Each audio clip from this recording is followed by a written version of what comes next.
माहिती का मित्रांनो, आतापर्यंत मुंबई उच्च न्यायालय, नागपूर खंडपीठ आणि औरंगाबाद खंडपीठ लिपिक पदाचा लेखी परीक्षेसाठी असलेला कट ऑफ किती लागलेला आहे? तर या व्हिडिओमध्ये संपूर्ण माहिती आपण पाहणार आहोत. मुंबई उच्च न्यायालय असो, नागपूर खंडपीठ असो किंवा औरंगाबाद खंडपीठ असो, यामध्ये आतापर्यंत लिपिक या पदाचा कट ऑफ कधी-कधी, किती-किती लागलेला आहे आणि यावेळेस मात्र 2026 मध्ये तुम्हाला अंदाज येऊन जाईल की कट ऑफ हा किती लागू शकतो. तुम्ही ज्या ठिकाणी फॉर्म भरलेला असेल त्या ठिकाणी. एक्झाम्पल, तुम्ही जर मुंबई उच्च न्यायालयामध्ये जर फॉर्म भरलेला असेल, तर त्या ठिकाणी कट ऑफ किती असेल, नागपूरमध्ये किती असेल आणि औरंगाबादमध्ये किती असेल.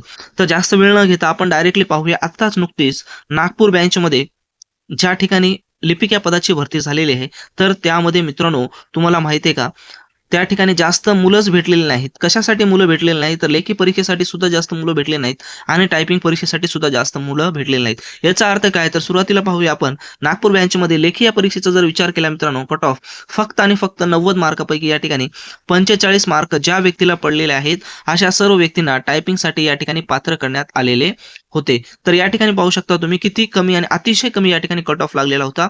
केवळ आणि केवळ 45, म्हणजेच अर्धे.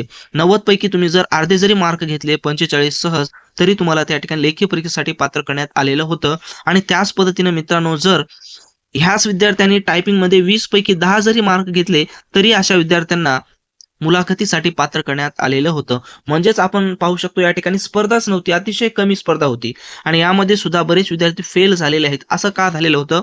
कारण की यावेळेस जी नागपूरची भरती झालेली होती, त्यावेळेस त्यामध्ये शॉर्टलिस्ट ही पद्धत अवलंबण्यात आलेली होती आणि शॉर्टलिस्ट पद्धतीमध्ये अशा विद्यार्थ्यांना शॉर्टलिस्ट केले होते की ज्यांना डिग्रीमध्ये केवळ 80च्या वरी, म्हणजे 80% वरी ज्यांना मार्क आहेत, अशा सर्वांनाच त्यांनी काय केलेलं होतं? शॉर्टलिस्ट केलं होतं. 80%च्या खाली ज्यांना मार्क आहेत अशांना शॉर्टलिस्ट केलेलं नव्हतं. त्याच्यामुळं बरेच विद्यार्थी कोविड काळामधले सुद्धा होते, त्या ठिकाणी शॉर्टलिस्ट झालेले आहेत आणि त्यांना मार्कच मिळालेले नव्हते लेखी परीक्षेमध्ये आणि टायपिंगमध्ये तशीच अवस्था झाली. त्याच्यामुळं जे ओरिजिनल विद्यार्थी होते यांच्यासाठी ही सुवर्ण संधी होती आणि ते विद्यार्थी त्या ठिकाणी जॉईन झालेले आहेत. आता आपण या ठिकाणी पाहूया, या अगोदरच जी 2025 मध्ये आपली मुंबई उच्च न्यायालयाची लिपिक या पदाची परीक्षा झालेली होती, त्यामध्ये त्या ठिकाणी किती कट ऑफ लागलेला होते. ज्या ठिकाणी 129 जागा होत्या आणि केवळ 1100 जवळपास 53 का 58 कॅन्डिडेट्स टायपिंग परीक्षेसाठी पात्र झाले होते आणि लेखी परीक्षेचा जर विचार केला, जवळपास 27,000 विद्यार्थ्यांनी लेखी परीक्षा दिलेली होती. अशा वेळेस लेखी परीक्षेचा कट ऑफ किती लागलेला होता? तर या ठिकाणी मित्रांनो, लेखी परीक्षेचा कट ऑफ हा 64 या ठिकाणी लागलेला होता. म्हणजेच ज्या ज्या कॅन्डिडेट्सना 64 मार्क्स पडलेत, अशा सर्व कॅन्डिडेट्सला टायपिंग परीक्षेसाठी या ठिकाणी पात्र करण्यात आलेले होते. म्हणजेच या ठिकाणी कट ऑफ हा अतिशय जास्त जवळपास होता. आता या ठिकाणी पाहूया मित्रांनो, सर्वात महत्त्वाचं जो होतं, जी भरती आहे ती होती 2023 आणि 24 ची भरती. आता या ठिकाणी जर विचार केला आपण कट ऑफचा, तर या ठिकाणी जागा पाहूया. 229 जवळपास जागा होत्या. तर या ठिकाणी सुद्धा शॉर्टलिस्ट पद्धत होती.